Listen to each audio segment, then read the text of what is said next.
I svi smo mi pravi i slavni, ortodoksni, čisti, nema ništa ni dodavanja ni oduzimanja i budimo srećni, draga braćo i sestre, što smo pravoslavci, svetosavci.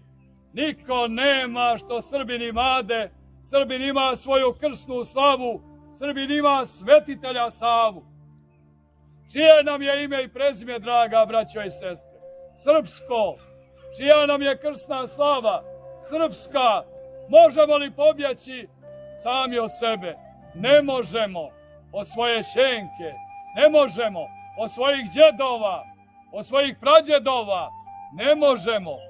Možemo mi bježati, ali nemoj da dozvolimo da se prevrću njihove kosti u grobovima i da proklinju nas. Neće nas oni proklinjati, draga braćo i sestre, nego znate koja je najveća kletva? Najveća kletva je ona kada osoba prokune samoga sebe. Teško tome i kukala mu majka i što kaže tajnovidac, nije se trebao roditi, a blago tome ko dovijek živi, imao se rašta i roditi. Kaže divno i naš narod, bolje nam je da živimo jedan dan kao ljudi, negoli kao neljudi.